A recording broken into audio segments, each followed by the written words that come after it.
Greetings to the Black History in a Nutshell family.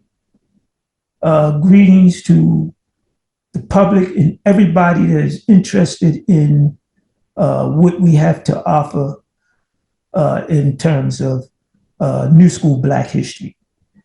We look to have our radio broadcasts every Sunday at 4 o'clock. And what I'm going to do today is give the public just an idea of the subjects that we're going to discuss starting February the 26th. We look at February the 26th to be the first broadcast of New School Black History in a Nutshell. That's going to be our first public broadcast. And we've been working on getting this broadcast for a long, long time. And by the grace of the Most High God, I finally got an opportunity to get the equipment working and to test the equipment and start our first broadcast. On the phone with me right now, and I have the extraordinary brother, Dawood Akram, that has been a part of this movement from the start, even way before we had this movement. You know, he go way back to the Hartford Youth Club. That's right. He go way back to the Hartford Youth Club days. So he's been with it he's been with this movement for a good long while.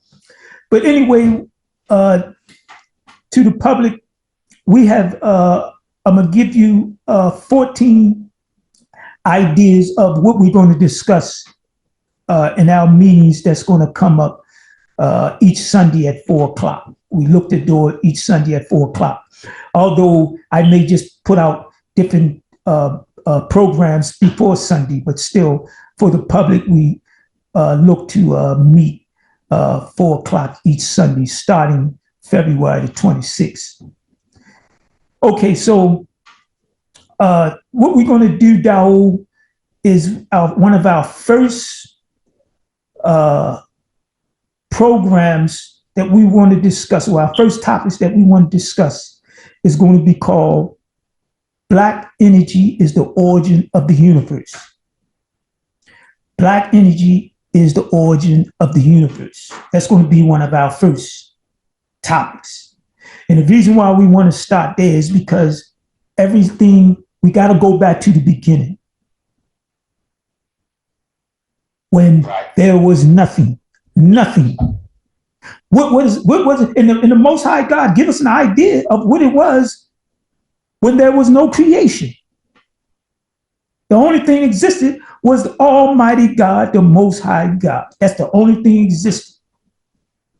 And we're going to talk about what existed then, so people can have an idea of what existed before man existed, because we got the information in the history book. The Most High puts it in history. So we will go in it. But first I want to discuss the first topic is going to be Black Energy is the Origin of the Universe is going to be the first topic. The second topic is going to be Black is perfection, has no beginning or ending. And we're going to do that basically with the first one because they go together. Black is perfection, has no beginning or ending. Blackness is the universe before there was a sun, moon, stars, earth, and man. The Most High God, energy and blackness has no beginning or ending. And we're going to go deeper into that topic. So we're going to start them 2 pages as our first topic. And we look to do that starting February 26th. Then after that, we're going to go into Black cities of Africa of prehistoric days. Black African cities that go back to 3 trillion BC. Black cities of Africa that go back 2 billion BC. Black cities of Africa that go back 1 million BC. And we're going to go deep into that, how we come up with this information. Sure, now this sounds far-fetched because nobody except the Honorable Elijah Muhammad, was able to take us back to 66 trillion BC.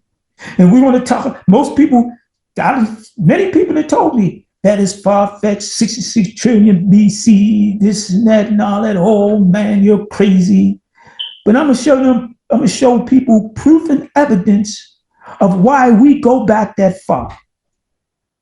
You follow me? And that's a deep topic, and I got the information before me, so anybody that's tuned into our program, they're going to see all of this archaeological evidence that I got right in their face, and we're going to go into it. So that's going to be about the third topic: Black cities of Africa of prehistoric days that go back to Black cities of Africa that go back to 3 trillion BC, to 2 billion BC, and 1 million BC, and we're going to go into the ones that was 500 BC and all the way to where we at now today. We'll go into that, but that's going to be topic number 3. Then we're going to talk about Africa, Alkebulan, the motherland. Okay. We're going to talk about that. We're going to talk about how large Africa is. Africa is so large that you got the Sahara Desert alone, not sub-Saharan Africa, but just the Sahara Desert alone is the size of the United States. China fits in, you got the United States fits in Africa. You got China fits in Africa. You got India fits in Africa. You got Spain fits in Africa. You got the UK fits in Africa, and I'm gonna show you a map. Africa the second largest country behind the Soviet Union. No, Africa is the largest country. Yeah. The largest country. We're gonna go into that. See. Little piece and all that, man. Yeah. See, this is what's gonna go down, Dawood. It's gonna take you and everybody to see the documentation that I have. See, Africa is, you ever heard the word Asia Minor? When you read history books and things like that, you always heard a white man talk about Asia Minor. You ever heard that term before? But then I ain't been on mine. Yeah. Most people that have been reading history books and this and that, they always heard a white man talk about Asia Minor. But as Khalid Abdul Muhammad said, they never talk about Asia Major.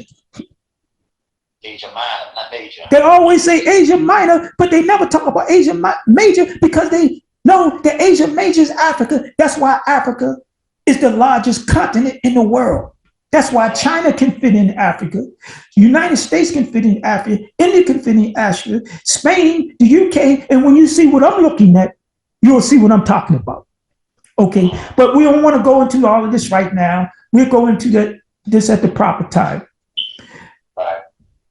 The next topic we're going to talk about millions of Black prehistoric mansion houses under the Sahara Desert of 25,000 BC. And we want to show the documentation of where we're getting this information that you got large monuments. Because the Sahara Desert, as we said, and I'm going to show you on these maps, the Sahara Desert alone is the size of the United States. The Sahara Desert alone. And not talking about the rest of Africa, sub-Saharan Africa and all that. We just talking about the Sahara Desert, and the Sahara Desert is strictly desert. Right. But it's the size of the United States. All you got to do is Google it, and Google, the information on Google will tell you that. So we're going to talk about what is buried in the desert. Those prehistoric civilizations. We're going to go into that. We're going to talk about that. The next topic we're going to talk about is the Black domination of South America before Columbus. The Moors, the Black Inca and Mayan kings that were Egyptians. We're going to talk about that. The Black Mexicans, the Black Brazilians. And I'm going to show you when you see these maps. See, it's one thing to talk about, but when you see these maps and this evidence of the Olmecs and all of this type of stuff, you'll have a better understanding of where we're going at, that we're not just talking fantasy. Okay, so we're going to talk about the Black domination of South America. Then we're going to talk about South America, 1400 AD before Columbus. And we're going to show you the monuments that the black man left. The black Egyptians, the Olmec Egyptians, the mosques that the Moors left and built, starting in 1312. The mosque that was throughout, that was written by Columbus, because Columbus, they was under the Moors. So they knew what they was looking at when they seen mosques in South America. And they turned many of the mosques into churches when they conquered, South America. That's all in the history books. They turned many of the mosques in the churches. But we want to talk about South America, 1400 AD before Columbus. And we're going to show the maps of the domination of blacks throughout South America before Columbus.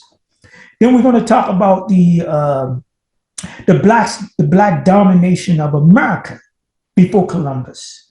And when you see these maps, you're going to see nothing but black people. Not no Mongolians, not no yellow Chinese looking Mongolians, none of them. We're going to show nothing but black tribes throughout America before Columbus that the yellow Mongolians mixed with. We're going to show you the evidence. We're going to show you the evidence of the Moors being here. We're going to show you the great amount of Moorish tribes that was in America. We're going to show you the money. The Moors brought money from Spain over here. We're going to show you how it looked and how on the back of the dollar bill, they still honored us by putting a pyramid, because the Moors always had a pyramid on their money that they circulated throughout Spain for 700 years. And they got that from their fathers called the Egyptians. They got that money from their fathers and they kept that money. And they circulated throughout Spain and throughout the world. And we're going to show you this type of money that was circulated in America, along with a lot of other Moorish artifacts, the Moorish flags, the Sharif badges that was kept, since the 1700s and 1800s. It was kept, and we won't go into that. If those who are able to see this, what I'm looking at, they have a better understanding of where we're going at, that we're not just talking fantasy. We're showing proof, evidence, and documentation. Okay, so we're going to talk about the black domination of America before Columbus. Then we're going to talk about blacks' first Aboriginal Americans, because we already know about Mount Rushmore, and we already know about the Native Americans. They call them Native Americans. We already know about them because that's all we learned about in history books. But they never told us about the Aboriginal Americans, those who was here first before any races. Because when you deal with New School Black History in Nutshell literature, we show you proof, evidence, and documentation that before 4000 BC, there was no such thing as a white man. There was no such thing as a Chinese man. There was no such thing as those people you call Indians in India. There was no such thing as races. There was only the black nation that existed going all the way back to 66 trillion BC. And we're going to go into that. And we're going to go into whites starting the transatlantic slave trade made black Moors enslaved whites. And those who can see this, they're going to see the documentation of there was a slavery war going on. When they expelled the Moors from out of Spain in 1492, whites just started snatching some of the Moors up in Spain and putting them in slavery. So the Moors started snatching them on trade routes when they would get into their ships and sail the Mediterranean Sea doing trade. The Moors would raid the ships. That's where you get the word pirates. They would raid the ships and take whites into slavery. Hundreds and hundreds of thousands of whites. And you had strong, big white men who were Mameluke slaves of black Moors. And I'm going to show you proof and evidence of strong white men that were slaves of black men or black Moors. And that's whites being a slave of black Moors is not new because you had Egyptians that had white slaves. You had slaves of the Black Minoan Greeks. And I'm gonna show you documentation. I'm gonna show you nothing but archaeological evidence, not just information in a book, but archaeological evidence. So we're gonna talk about whites starting the transatlantic slave trade, Black Moors enslaved whites. We're gonna go into that. Then we're gonna go into whites. You still on, Dawud? Yeah. Huh? Okay. Okay, whites. What is this? Oh yeah, whites still in America from Black Egyptian Moors. We're gonna go into that. We're gonna go into how the Moorish Empire was here with millions of Muslim Indians. And we're going to show you the documentation and the evidence that you had Blacks starting the United States government. If you're able to see what I'm looking at, then you can see how that was done. So we're gonna go into that. In the magazine you got that, you see a little bit of that in that magazine. Okay, then we're gonna get into the libraries of whites today are copies of ancient Blacks' libraries, the libraries of Atlanta that was given to the Egyptians by Osiris, because Osiris was a Black Atlantean that started Egypt.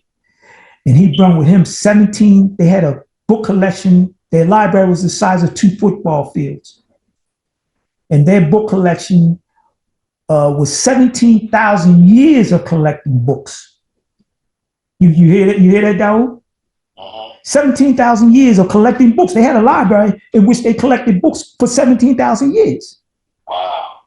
This is, and I'm getting this from Drusilla Dungy Houston book, Ethiopians in the Ancient Kushite Empire. She mentioned that.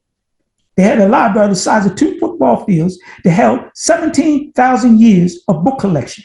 And if you see this, what I'm looking at, you will see the evidence of that. Now, let me ask you a question, Dawud. How old is the Library of Congress library? And every time somebody write a book, they got to send that book off to be copyrighted into the Library of Congress. But how old is that library? I don't know, over 20 years, eh? I don't think they had that library. I think that library started somewhere around 1890. Because remember, 1865, they still had one-room schools. Okay. They were still shooting each other, and you know what I'm saying? America wasn't even really formed in 1865. They had the Civil War. Before that, you had the Revolution. America wasn't formed until basically until 1901. That's when they began to get more sharper. You follow what I'm saying? Because even in 1935, man, 1940, my father used to tell me they had to walk to school, stuff like that. So it took them a while to get developed, but we're Google when the Library of Congress was started, but it don't go that far back. It certainly don't go back 17,000 years like the Atlantean and the Egyptian library. Am I right or wrong? Right. All right. So let's go. We're gonna talk about, okay, we want to talk about the Black cities of Africa, prehistoric days. We touched up on that. Then we're going to show people how they can get a new school Black history, each one teach one teaching kit for families, communities, and schools. And what you have, Dawud, you have two items of that. You have the book, and you have Archaeological Evidence magazine #1. But what you don't have yet is Evidence Magazine of Archaeology #2. You don't have that, and then you don't have the button, and you don't have the necklace. Because when we begin to hold our public meetings, it's going to be important for those who believe in this program and what we're trying to do to have that and to show up at our meetings with that on, so that we can show how you really supposed to celebrate Black History Month.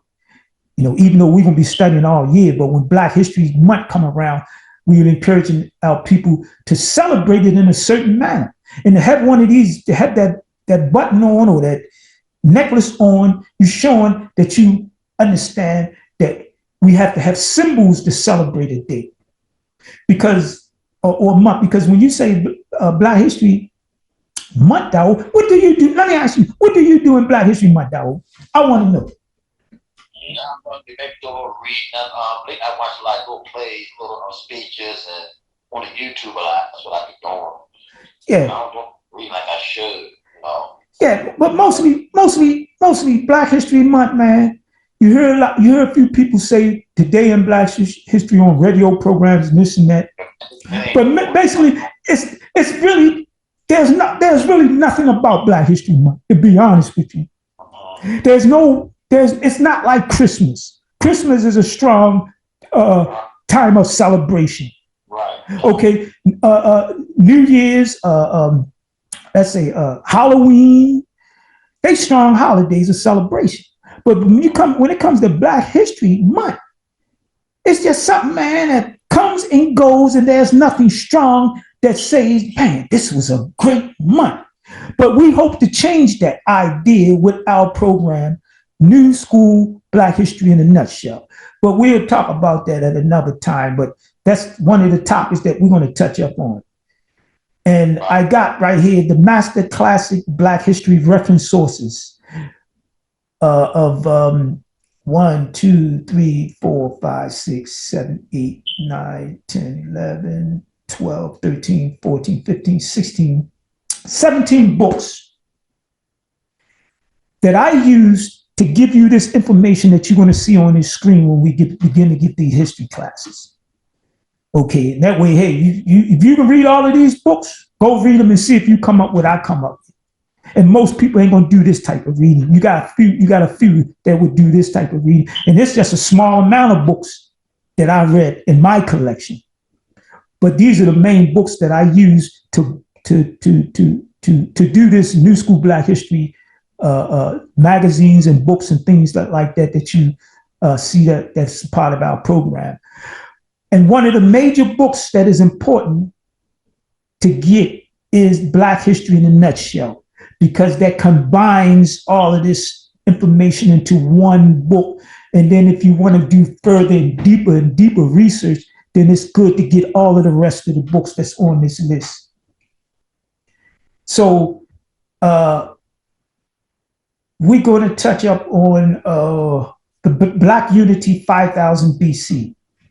We're going to touch up on when God and the Black man was one, when that was, what time it was. From the 66 trillion years that we've been on the planet Earth, there's only one man to talk about when we was one with God. Only one man from that. And he learned it from his great teacher. But we want to talk about when God and Black man was one. And to give you a hint of that is the trillions of years that is strange to people, trillions of years. We're going to touch up on why we go back trillions of years and what that time period was. We're going to touch up on that. We're going to talk about when humanity was one. We're going to talk about when, as the Holy Quran says, God created from a single being and created his mate of the same kind and spread from these two many men and women. Mankind was one single nation. The religion of Black people was one.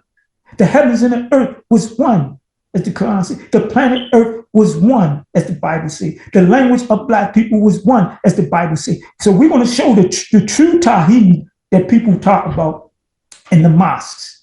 The true Tawheed, when things was one. The one earth, one heavens, when the earth and when the earth and heavens was one, it wasn't separated. You can go anywhere in the heavens and still be under the same atmosphere.